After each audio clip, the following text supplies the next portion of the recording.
O Senhor é misericordioso e gracioso, lento para a ira e abundante em misericórdia. Ele não repreenderá sempre, nem guardará a sua ira para sempre. Ele não nos tratou segundo nossos pecados, nem nos recompensou segundo nossas iniquidades. Enquanto o céu está alto acima da terra, tão grande é a sua misericórdia para com aqueles que o temem. Tão longe quanto o Oriente está do Ocidente, tão longe ele removeu de nós nossas transgressões. Assim como um pai se compadece de seus filhos, assim o Senhor se compadece daqueles que o temem, pois ele conhece nossa estrutura. Ele se lembra de que somos pó. A misericórdia do Senhor é de eternidade a eternidade sobre aqueles que o temem, e sua justiça sobre os filhos dos filhos. Salmos capítulo 103. Então, em 2 Coríntios, bendito seja Deus, o Pai de nosso Senhor Jesus Cristo, o Pai das misericórdias e o Deus de todo conforto. Tiago 5. Ouvistes da paciência de Jó e vistes o fim do Senhor, que o Senhor é muito misericordioso em suas ternas misericórdias. 2 Pedro capítulo 3. O Senhor não retarda suas promessas, como alguns as têm por tardias. Porém, ele é longânimo para convosco, não querendo que ninguém pereça, senão que todos venham a arrepender-se. Agora, misericórdia, então, é um atributo de Deus. No Antigo Testamento, há uma declaração maravilhosa comovente disso em Êxodo e em 2 Crônicas, de que um atributo de Deus é misericórdia. Moisés, você se lembra? Estava lá em cima se escondendo, e o Senhor Jeová desceu na nuvem e ficou com ele ali, e proclamou o nome Jeová. E o Senhor passou diante dele e proclamou: Jeová, Jeová Deus, misericordioso e gracioso, longânimo e abundante em beneficência e verdade, guardando a misericórdia em milhares, perdoando a iniquidade, a transgressão e o pecado. Então, em 2 Crônicas, no templo aconteceu que os trombeteiros e os cantores eram como um, para fazer um som ser ouvido em louvor e agradecimento ao Senhor. Quando eles levantaram suas vozes com a trombeta e símbolos e instrumentos de músicas e louvaram a Jeová dizendo: porque ele é bom, porque a sua misericórdia dura para sempre. Aconteceu então que, enquanto eles faziam isso, a casa se encheu de uma nuvem, sim, a casa do Senhor, de modo que os sacerdotes não podiam ficar de pé para ministrar por causa da nuvem, pois a glória do Senhor havia enchido a casa. Agora, tivemos nessas duas passagens uma exposição em estilo bastante formal, a declaração de que Deus é misericordioso. E eu gostaria de dizer, como eu disse sobre os outros atributos da divindade, que a misericórdia não é algo que Deus tem, mas algo que Deus é. Se a misericórdia fosse algo que Deus tivesse, concebivelmente Deus poderia perdê-la, ou ele poderia usá-la, poderia se tornar menos ou mais. Mas já que é algo que Deus é, então devemos lembrar que é incriado. A misericórdia de Deus não veio a existir. A misericórdia de Deus sempre esteve em existência, pois misericórdia é o que Deus é, e Deus é eterno, e Deus é infinito. Agora, aqui está algo que você provavelmente não acreditará até que tenha verificado, porque todo o nosso ensino tem sido do outro lado sobre isso. Tem sido descuidado. Ninguém saiu e disse isso, mas nós reunimos. Pelo menos eu tenho, que o Antigo Testamento é um livro de severidade e lei, e o Novo Testamento é um livro de ternura e graça. Mas, meu irmão, você sabia que tanto o Antigo Testamento quanto o Novo Testamento declaram a misericórdia de Deus? O Antigo Testamento fala mais de 4 vezes mais sobre misericórdia do que o Novo? Isso é um pouco difícil de acreditar, mas é verdade. Pode ser verificado. Qualquer um que tem os livros de fontes adequados pode descobrir que isso é verdade. que as palavras misericórdia e misericordioso e misericórdias aparecem 4 vezes mais no Antigo Testamento do que no Novo. Então, isso é um erro sobre o severo Antigo Testamento e o bondoso Novo Testamento. É um grande erro, porque o Deus do Antigo Testamento e o Deus do Novo são um Deus. Ele não mudou, ele é o mesmo Deus. E sendo o mesmo Deus e não mudando, ele deve, portanto, necessariamente ser o mesmo no Antigo como ele é no Novo, e o mesmo no Novo como ele é no Antigo. Porque ele é imutável, ele não muda, e porque ele é perfeito, ele não pode acrescentar, de modo que a misericórdia de Deus era tão grande no Antigo Testamento quanto era e é no Novo. Agora, uma bondade é a fonte da misericórdia, e aqui mesmo devo me desculpar pela minha necessidade de usar a linguagem humana para falar de Deus. Veja, a linguagem lida com aquelas coisas que são finitas e Deus é infinito. E quando tentamos descrever Deus ou falar sobre Deus, estamos sempre quebrando nossas próprias regras e caindo de volta nas pequenas armadilhas semânticas nas quais não queremos cair, mas não podemos evitar.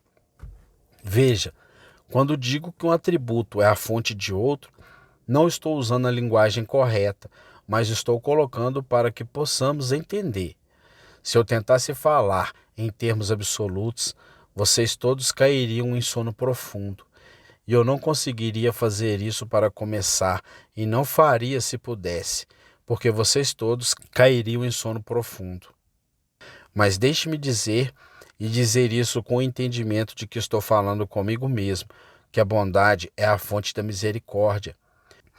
Preguei sobre a bondade de Deus aqui 2, 3 ou 4 semanas atrás, e a bondade infinita de Deus é ensinada em toda a Bíblia, que Deus, a bondade é aquela em que Deus que deseja a felicidade de suas criaturas, e é esse Deus irresistível e insistente, esse desejo de conceder bem-aventurança, e que essa bondade de Deus tem prazer no prazer de seu povo.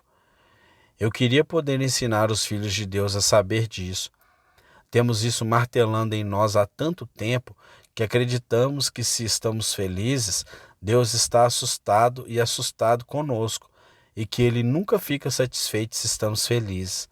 Mas o verdadeiro ensinamento da palavra é que Deus tem prazer no prazer de seu povo, desde que seu povo tenha prazer em Deus e que Deus sofre junto com seus amigos. Agora aqui em Isaías, mencionarei a bondade amorosa do Senhor e os louvores do Senhor. Isso é Jeová de acordo com tudo o que o Senhor nos concedeu.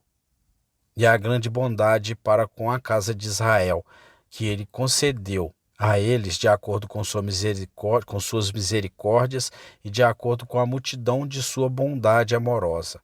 Pois ele disse, certamente eles são meu povo, filhos que não mentirão. Ele era seu Salvador. Em todas as suas aflições, ele foi afligido, e o anjo de sua presença o salvou. Em seu amor e sua piedade, ele os redimiu e os carregou todos os dias antigos. Deus tem prazer no prazer de seus amigos, e ele sofre junto com seus amigos, e ele não tem prazer no sofrimento de seus inimigos. Leia isto, diz, assim como eu vivo, diz o Senhor Deus, não tenho prazer na morte do ímpio, mas em que o ímpio se converta do seu caminho e viva. O livro das Lamentações nos diz, mais completamente do que isso, que Deus não se agrada quando as pessoas sofrem. Deus nunca olha para baixo e se alegra ao ver alguém se contorcer. Se Deus tem que punir, Deus não está satisfeito consigo mesmo por punir. Não tenho prazer na morte do ímpio, diz Deus. Agora, de acordo com o Antigo Testamento, misericórdia tem certos significados. Significa se curvar em gentileza para com o inferior, e significa ter pena de, e significa ser ativamente compassivo. Costuma haver um verbo que surge da palavra compaixão. Não o usamos mais. Talvez seja porque não temos mais o conceito. Acho que a razão pela qual algumas palavras caem em desuso é que o conceito que elas abrangem caem em desuso. E é a palavra compassivo. É um verbo que Deus ativamente compadece os homens sofredores. Eu gosto muito, muito maravilhosamente bem disso. Ativamente compassivo. Isso é que Deus tem compaixão. Mas você sabe, para Deus sentir compaixão à distância seria uma coisa, mas para Deus ativamente compassivo com as pessoas seria outra coisa. Deixe-me ler novamente da palavra de Deus sobre isso aqui. Diz: E os filhos de Israel suspiraram por causa da escravidão, e eles choraram, e seu clamor subiu a Deus por causa de sua escravidão. E Deus ouviu os seus gemidos, e Deus se lembrou de sua aliança. E Deus olhou para os filhos de Israel, e Deus teve respeito por eles. Agora, esse é o fim do segundo capítulo de Êxodo. E o terceiro capítulo abre com a sarça ardente e continua com a comissão de Moisés para ir libertar Israel do Egito. Então, essa compaixão ativa é quando Deus tem compaixão ativa das pessoas. Ele fez 4 coisas. Ele ouviu seus gemidos. Ele se lembrou de sua aliança. Ele olhou para os seus sofrimentos e teve pena deles. E imediatamente ele desceu para ajudá-los. A mesma coisa é verdade no Novo Testamento, onde é dito de nosso Senhor Jesus, quando ele viu a multidão que eles eram ovelhas sem pastor. Ele foi movido de compaixão e disse aos discípulos: Dai-lhes de comer. Isso é ter compaixão ativa. Muitas pessoas são muito misericordiosas em suas camas, muito misericordiosas em suas lindas salas de estar, muito misericordiosas em seus carros de 1959, mas elas têm compaixão, mas elas nunca são compassivas. Elas leem algo no jornal no momento em que estamos falando. Elas leem algo no jornal sobre alguém que está sofrendo e dizem: Oh, isso não é terrível? Aquela pobre família foi queimada e eles estão na rua sem ter para onde ir. E eles ligam o rádio e ouvem algum programa. Eles são muito compassivos por 1 minuto e meio, mas eles não são compassivos. Isto é, eles não fazem nada sobre isso. Mas a compaixão de Deus o leva a ser ativamente compassivo. Ele fez isso enviando Moisés para libertar os filhos de Israel. Agora, eu gostaria de dar a vocês alguns fatos sobre a misericórdia de Deus, e eu quero que vocês se apoderem disto. E mesmo que pareça seco para vocês essa noite, eu prometo a vocês que se vocês se apoderarem disto, valerá ouro, prata e joia preciosa para vocês nos dias que virão.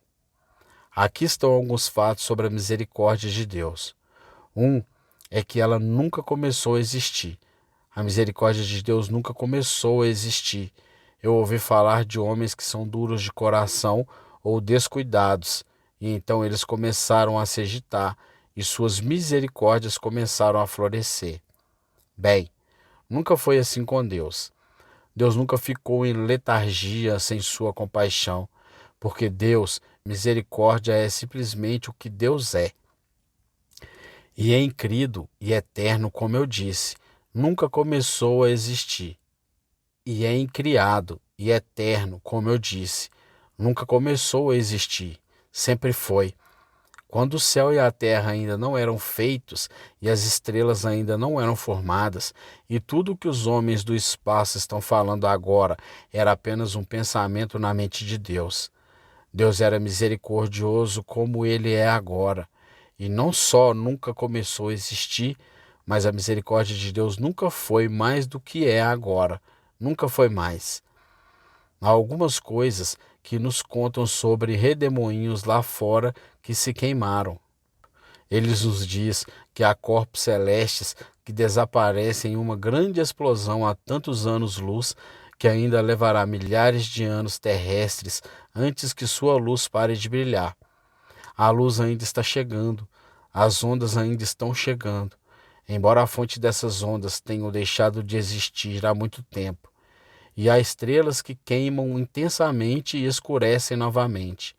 Mas a misericórdia de Deus nunca foi mais do que é agora, pela simples razão de que a misericórdia de Deus é infinita e tudo o que é infinito não pode ser menos do que é e não pode ser mais do que é. É infinito. Isso significa ilimitado, ilimitado. Não tem medidas de nenhum lado, porque as medidas são coisas criadas e Deus é incriado. Portanto, a misericórdia de Deus nunca foi mais do que é agora, e a misericórdia de Deus nunca será menos do que é agora. Não imagine que quando o dia do julgamento chegar, no qual se acredita firmemente, não pense por um minuto que Deus desligará a sua misericórdia, como o sol se esconde atrás da nuvem quando você fecha a torneira. Não, não pense por um minuto que a misericórdia de Deus deixará de existir. A misericórdia de Deus nunca será menor do que é agora, porque o infinito não pode deixar de ser infinito, e o perfeito não pode admitir uma imperfeição. E, novamente, nada que ocorra pode aumentar a misericórdia de Deus ou diminuir a misericórdia de Deus, ou alterar a qualidade da misericórdia de Deus. Por exemplo, a cruz de Cristo, quando Jesus morreu na cruz, a misericórdia de Deus não se tornou maior. Não poderia se tornar maior porque já era infinita. Veja, temos a noção equivocada, e isso não é heresia, não é algo que alguém anda por aí ensinando, mas apenas temos movimentos estranhos. Temos a ideia de que Deus está mostrando misericórdia porque Jesus morreu. Não, não, irmão. Jesus morreu porque Deus está mostrando misericórdia. Quando Jesus morreu, foi a misericórdia de Deus que nos deu o Calvário, não o Calvário que nos deu a misericórdia. Se Deus não tivesse sido misericordioso, não haveria encarnação, nenhum bebê na manjedoura, nenhum homem na cruz e nenhum túmulo aberto. Foi a misericórdia de Deus que nos deu o Calvário, não o Calvário que despertou a misericórdia de Deus. Então, tenha isso em mente, que nada que alguém fez aumentou a misericórdia de Deus nisso. Deus tem misericórdia suficiente para desdobrar todo o universo em seu coração, e nada que alguém fez poderia diminuir a misericórdia de Deus. Um homem pode sair de baixo e se afastar da misericórdia de Deus, como Israel fez, e como Adão e Eva fizeram por um tempo, e como as nações do mundo fizeram, como Sodoma e Gomorra fizeram. Podemos tornar a misericórdia de Deus inoperante para conosco por nossa conduta, já que somos agentes morais livres. Mas isso não muda o poder da palavra de Deus. A misericórdia de Deus e Ele não a diminui nem um pouco e não altera a qualidade dela. E deixe-me dizer isso, e você pode estremecer sob isso por um momento, que a intercessão de Cristo à direita de Deus não aumenta a misericórdia de Deus para com o seu povo, pois se Deus já não fosse misericordioso, não haveria intercessão de Cristo à direita de Deus. E se Deus é misericordioso de alguma forma, e Ele é infinitamente misericordioso, e é impossível para a medição de Jesus à direita do Pai tornar a misericórdia de Deus maior do que é agora. Simplesmente não pode ser. Agora, voltando para casa esta tarde de uma reunião, conversei com o irmão Chase e ele me lembrou de algo. Eu disse a ele que ia pregar sobre misericórdia. Então, eu gostaria de adicionar esta pequena coisa ao meu sermão. Eu escrevi aqui para não esquecer. É que nenhum atributo de Deus é maior do que qualquer outro. Você sabe, nós pensamos assim. Alguns diriam, o amor de Deus. O homem Henry Drummond escreveu, como ele chamou seu livro? A maior coisa do mundo. Bem, sim, se você precisa de amor, o amor é a maior coisa. Se você precisa de misericórdia, a misericórdia é a maior coisa. Aqui está o ponto. Já que todos os atributos de Deus são simplesmente Deus, então é impossível que qualquer coisa em que Deus possa ser maior do que qualquer outra coisa em Deus.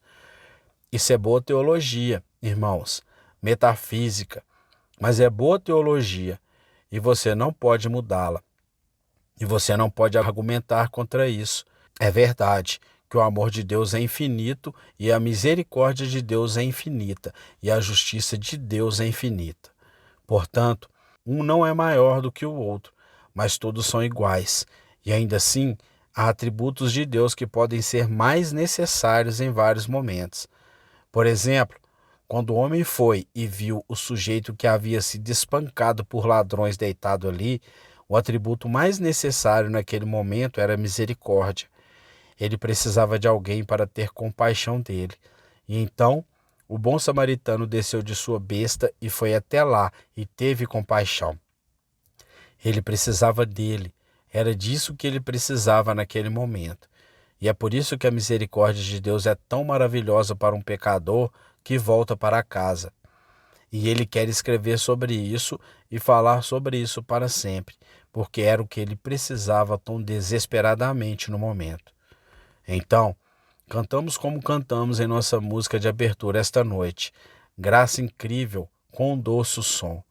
E ainda assim, a graça de Deus não é maior do que a justiça de Deus ou a santidade de Deus. Mas para sujeitos como você e eu, é o que mais precisamos desesperadamente no momento. Não é Deus que é diferente, somos nós que somos diferentes. Você vai até o céu e fala com um anjo lá em cima e diz ao anjo: a misericórdia de Deus não é maravilhosa? Ele saberá que é, mas não entenderá do jeito que nós entendemos. Wise Baine disse em seu grande hino que essas criaturas ao redor do trono, elas nunca conheceram um mundo pecaminoso como este. Então, elas não conseguem apreciar o amor de Deus como nós podemos, e elas não conseguem apreciar a misericórdia de Deus como nós podemos. E elas não falam sobre a santidade de Deus. Elas falam sobre o julgamento de Deus e a justiça de Deus. E elas cantam: verdadeiros e justos são os teus julgamentos, porque elas nunca conheceram o pecado e, portanto, elas não precisam da misericórdia que você e eu precisamos. Todos os atributos de Deus são iguais, porque eles são simplesmente o que Deus é. E Deus é igual a si mesmo sempre. Mas quando você está em apuros, você precisa de certos atributos mais do que outros. Quando eu estou no consultório médico, preciso de pena, sabe? Eu quero ajuda. E é isso que eu mais quero. Agora eu posso olhar para a parede e ver seus diplomas e um monte de coisas, mas eu só quero que seja legal comigo, porque eu sempre fico com medo quando vou ao médico. E quando chegamos a Deus, nossa necessidade determina quais dos atributos de Deus no momento nós celebraremos, e nós teremos 1000 deles para celebrar. Agora, vamos apontar outra coisa: como a misericórdia de Deus opera. Eu disse 2 semanas atrás, essa noite, que o julgamento de Deus é a justiça de Deus confrontando a desigualdade moral. Que o julgamento de Deus é a justiça de Deus confrontando a iniquidade. Quando a justiça de Deus confronta a desigualdade moral, que é a iniquidade, então o julgamento cai. Quando a justiça vê a iniquidade, o julgamento cai. Então eu digo esta noite que a misericórdia é a bondade de Deus confrontando a culpa e o sofrimento humanos. Quando a bondade de Deus confronta a culpa e o sofrimento humanos, Deus escuta. E o balido do cordeiro chega ao seu ouvido, e no momento em que o bebê entra em seu coração e o clamor de Israel sobe ao seu trono, a bondade de Deus está confrontando o sofrimento e a culpa humanos. E isso é misericórdia, meus irmãos, isso é misericórdia. Agora, eu gosto de dizer que todos os homens são recipientes da misericórdia de Deus. Vamos lembrar disso. Não pense por um minuto que quando você se arrependeu e voltou do curral dos porcos para a casa do Pai, então a misericórdia começou a operar. Não, a misericórdia operou lá o tempo todo. Ouça, diz aqui: é das misericórdias do Senhor que não somos consumidos, porque suas compaixões não falham. Então, lembre-se de que, se você não tivesse tido a misericórdia de Deus o tempo todo, retendo, curvando-se em piedade, retendo o julgamento, você teria percebido há muito tempo. Khrushchev no Kremlin é o recipiente da misericórdia de Deus. O triplo assassino em Bradwell é o recipiente da misericórdia de Deus. E o coração mais negro, que jaz no mais baixo lamaçal dessa cidade esta noite, é um recipiente da misericórdia de Deus. Agora, Isso não significa que eles serão salvos. Isso não significa que eles serão convertidos e finalmente alcançarão o céu. Mas significa que Deus está mantendo sua justiça, porque Ele está tendo misericórdia, Ele está esperando, porque um Salvador morreu. Então, todos nós somos recipientes da misericórdia de Deus. Você diz, bem, então, quando eu venho e sou perdoado, purificado e liberto, não é essa a misericórdia de Deus? Claro, essa é a misericórdia de Deus para você. Mas todo o tempo em que você estava pecando contra ele, ele estava tendo pena de você, pois Deus não deseja que ninguém pereça. E que diz em Romanos 2, explica o longo sofrimento de Deus. Ele está esperando. Deus tomaria este mundo e o apertaria em sua mão, como uma criança pode apertar um ovo de tordo e destruí-lo para sempre. Exceto que ele é um Deus misericordioso e ele ouve lágrimas e vê lágrimas e ouve gemidos e vê gemidos, e com toda a sua inteligência e seu amor e misericórdia, ele está consciente do nosso sofrimento aqui embaixo. Então, todos os homens são recipientes da misericórdia de Deus, mas Deus adiou a execução. Isso é tudo. Quando a justiça de Deus confronta a culpa humana, então há uma sentença de morte. Mas a misericórdia de Deus, porque isso também é um atributo de Deus, não contradizendo o outro, mas trabalhando com ele, adia a execução. Agora, a misericórdia não pode cancelar sem a expiação. Quando a justiça vê a iniquidade, então deve haver julgamento. Mas como eu disse, nas últimas 2 semanas, a misericórdia levou Cristo à cruz, e eu não afirmo entender isso.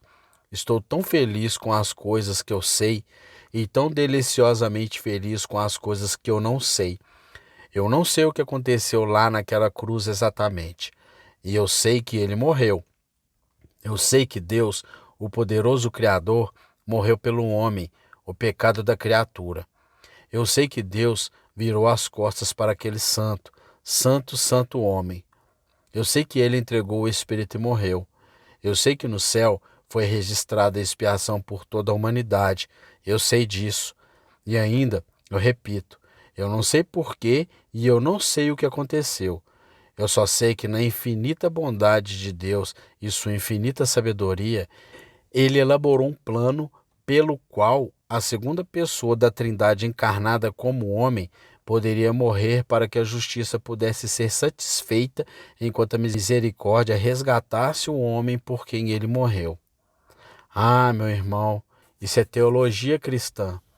Seja qual for sua denominação, é com isso que você quer ir para o céu.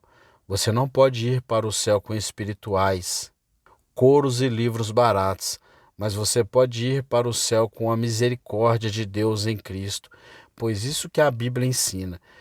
Justificação significa que misericórdia e justiça colaboram.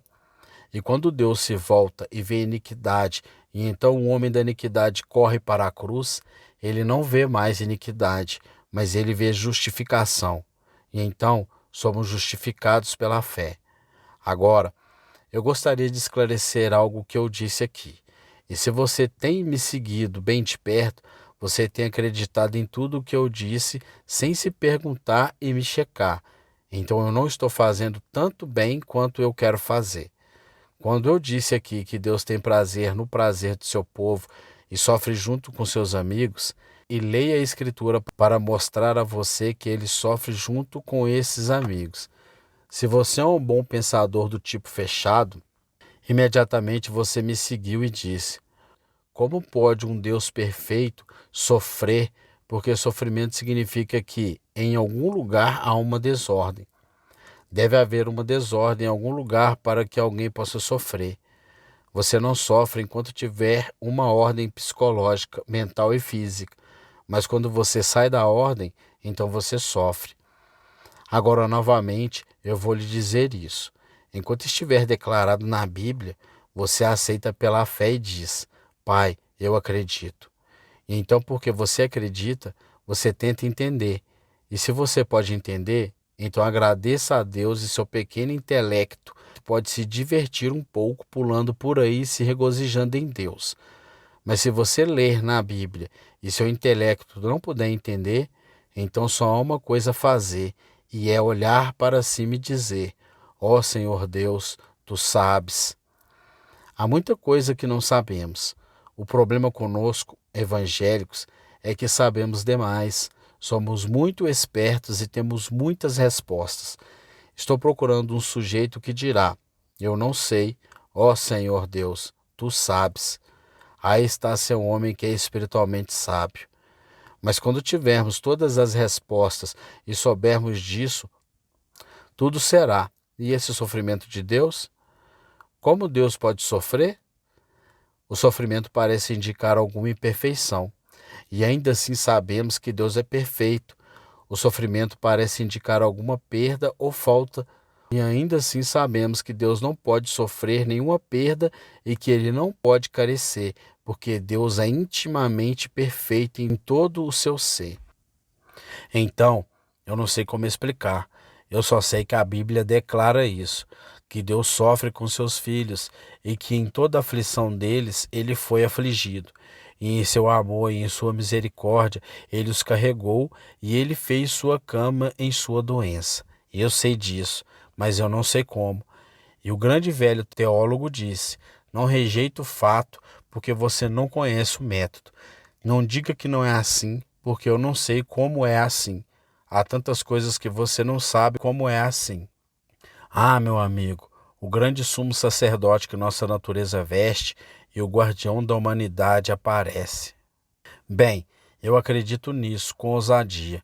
Portanto, no trono, vamos fazer todas as nossas tristezas conhecidas e pedir a ajuda do poder celestial para nos ajudar na hora do mal.